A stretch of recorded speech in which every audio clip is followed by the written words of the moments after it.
हरेक वर्ष नेपालमा बाढी पहिरोको कारण सयौं मानिसले ज्यान गुमाएका हुन्छन् र तिनीमध्ये कसैले आफ्नो आफन्त गुमाएका हुन्छन् भने तिनीमध्ये कसैले आफ्नो घर परिवार गुमाएका हुन्छन्।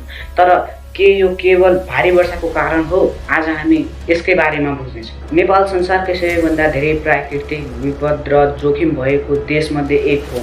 यहाँ अग्ला पहाड, गहिरा खोज र धेरै नदीहरू छन्।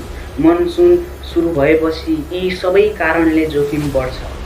पहिलो कारण हो अत्याधिक वर्षा। मनसुनमा छोटो समयमा धेरै पानी पर्दा नदीहरू भरिन्छन्, त्यसैले बाढी पहिरो आउने सम्भावना बढी हुन्छ। जमिनले धेरै पानी थेग्न नसक्दा पहिरो पनि जान सक्छ।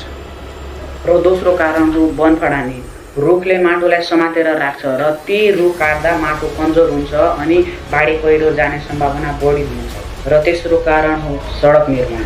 अव्यवस्थित सडक निर्माण। पर्याप्त योजना र संरक्षण बिना पहाड काटेर सडक बनाउँदा जमिन अस्थिर हुन सक्छ र वर्षामा पहिरो जाने सम्भावना बढी हुन्छ। र चौथो कारण हो जलवायु परिवर्तन। मौसमको ढाँचा परिवर्तन हुँदा केही ठाउँमा छोटो समयमा धेरै वर्षा हुन सक्छ, जसले बाढी पहिरो आउने सम्भावना बढीभन्दा बढी हुन सक्छ। अब हामी कुरा गर्नेछौँ बाढी पहिरोको असर।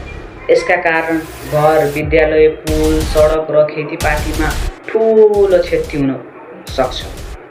कतिपय परिवार विस्थापित हुन्छन् र जनधनको ठुलो नोक्सान हुन्छ।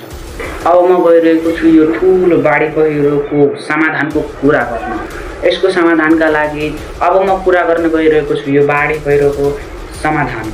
यसको समाधानका लागि वन संरक्षण, वैज्ञानिक ढङ्गले सडक निर्माण, पानी निष्कासन प्रणाली र समयमै विपद चेतावनी प्रणाली अत्यन्तै महत्त्वपूर्ण छ।